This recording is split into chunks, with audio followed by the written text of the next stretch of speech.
Twitter, Facebook, Instagram, Snapchat. Just a few of the big-name social media sites in which 2.1 billion users have active accounts.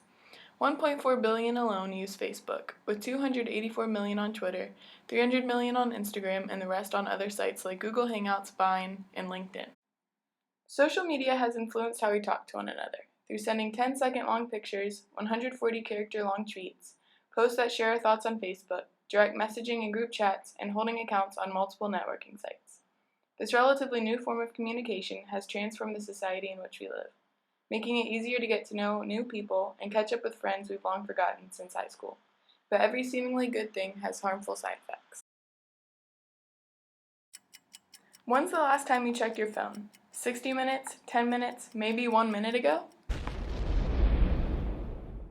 When's the last time you had a conversation with your significant other without checking your notifications or snapshotting the moment you were together?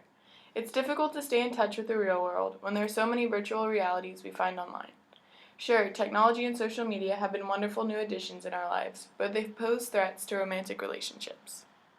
Sara Altshule states there are 8 different ways social media can ruin your relationship, and she couldn't be more correct. From losing the one-on-one connection with your partner to Facebook snooping exes and invading each other's privacy, social media is a prime source for relationships going astray. Sure, you want to tell your significant other everything, but how much is too much? 67% of internet users in a committed relationship share online account passwords with their partner. That means nothing is kept a secret. Your significant other can see what pictures you like, who you've been messaging, and even comb through your recent searches. The information is right at their fingertips, and this snooping can cause a lot of jealousy and tension in the partnership. Rianne Farrugia found in her survey on how social media affects long-term relationships that individuals with varying levels of Facebook usage were shown to have a positive correlation with jealousy levels in their relationship, meaning as Facebook use increased, jealousy also increased. Jealousy is an overarching theme when it comes to social media, especially the hours spent creeping on ex-lovers and others' relationships online. Imagine starting a dating relationship and you find out the guy that you're involved with has 300 female friends. I mean, it creates a whole new brand of stress. You have all this competition that you might not have known about before, might not have existed before. According to a study at Boston University, those who don't use social media were 11.4% happier in their marriages, as opposed to their digital-driven counterparts, who were 32% more likely to think about leaving their spouse. Which makes sense. With the rise of Facebook, Twitter, and Instagram, there's so many new people to meet and talk to, making partners question if they've settled down with the right one, or wishing they had someone better, like the people they find online. Okay, so social media involves a little more jealousy than usual in a relationship. So what? Well, this jealousy often creates tension and untrustworthiness, tension that needs to be talked out.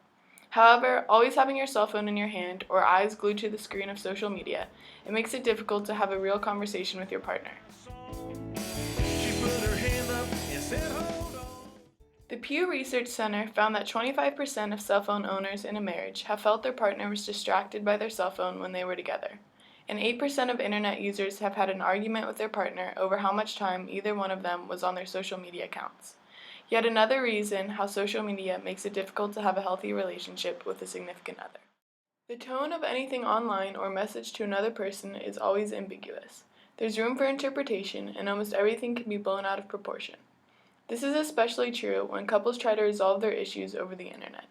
It's difficult to clarify what was meant by each text or post, and usually leads to one partner overanalyzing the situation. American adults would rather live without a car, coffee, or sex than live without a smartphone.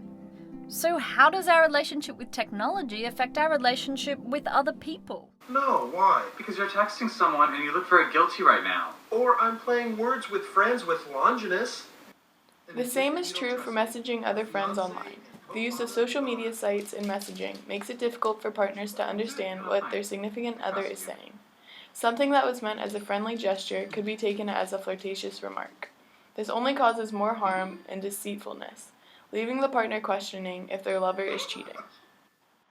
The increasing inability to hold a healthy relationship can be seen anywhere from marriages to teenage and committed relationships. Out of the 245 students surveyed, 97% of Georgia Tech students agreed that with the increase in use of social media, it's more difficult than it used to be to have a strong and trustworthy relationship. Does this mean you should just stay single or give up social media if you're in a relationship? No.